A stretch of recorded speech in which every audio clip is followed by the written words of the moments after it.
Here with Hammerheads manager Nelson Prada ahead of tonight's game against the Blue Jays. Nelson, 10-6 on the year. Just overall thoughts on how the season has started for you and your club. I mean, like you said, 10-6 is always good to start with the right foot.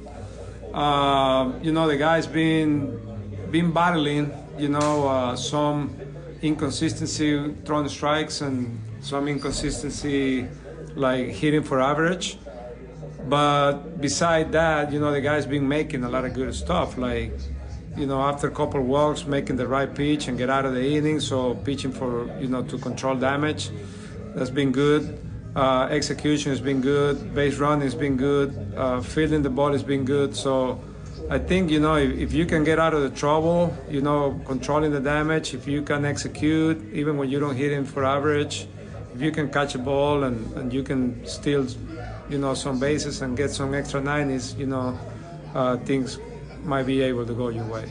By the way, how about the bullpen yesterday for you guys? 8 shutout innings. There was a stretch where I believe it was 24 retired in a row. Just what did you see from your team yesterday with the relief pitchers coming in? No, I mean, we have a meeting yesterday. Every Tuesday we meet with the guys and we talk about, be more consistent in throwing strikes. And we had 71 walks a couple of weeks ago and we cut it down to 27 last week. So, and 2 yesterday, and we retired 24 of the last 26 hitters, 24 of the last 25 hitters with a walk in 3-2. So, I mean, that was great, having a bullpen day like that is good. The only thing is like you're using guys yesterday, maybe not able to use it today, but we got Olson on the mound. He's been good for us. He got maybe more than 95 pitches to play with today. So see how it goes. But yeah, I mean, by your question, great job by the reliever yesterday. You just brought him up. Emmett Olson starting today. He's been fantastic. What has really stood out about him specifically that has aided his success? A lot of strikes. I'm always, when I'm talking to my pitchers, I'm always talking about compete. And for me, compete is not go out there running to the mound and look like you're a tough guy. For me, compete is when you throw strikes, and I always asking the guy to throw strikes. It's going to be a time when you're going to throw a strike, they're going to hit it, and we're not going to catch it. It's not because we make an error, just because we're not at the place where they hit it.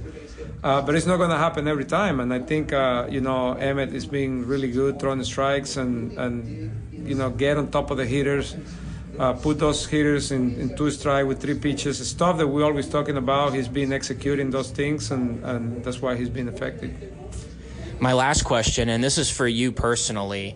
How do you, as manager of the Jupiter Hammerheads, balance the act of wanting to compete and win every single game you can, but also having to develop all of these young players at the same time where maybe the development takes over necessarily the win column overall? I think winning and development, they go hand to hand. I try to create a good environment. I try to create a good atmosphere for the guys that feel comfortable. I want the guys that, when they come over here, they want to come and play. And that's something that we always talk. If you have a team that at least play 500, they have a 50-50 chances to win. So they come over here with a chance to win. And that's the part that I try to do to create the winning atmosphere. Put the situation and give an opportunity the guys to play. Everybody feel part of the team. And then the other part of the development is just our daily workout, the way we train him, the way we change, our training. Like, I try to have a different workout. So waiters don't get, like old and do always the same. So I think when you create different exercise, when you put pressure, when you challenge, when you do all the stuff, for the guys to even compete in the same workout, you create that winning, the winning part of the player that you want. We're always talking about win the series. If you win the series, you win the World Series. And we try to break down the season in weeks, you know, like try to win this series, you know, and put it on their mind, and you know, reward the guys when we win and stuff like that. So I think develop winning go hand to hand, because at the end you wanna create winners. Well, you've won the last 2 series, and Nelson, thank you so much for taking a few minutes out of your busy day to talk with me today. Yeah, no, thank you for the opportunity.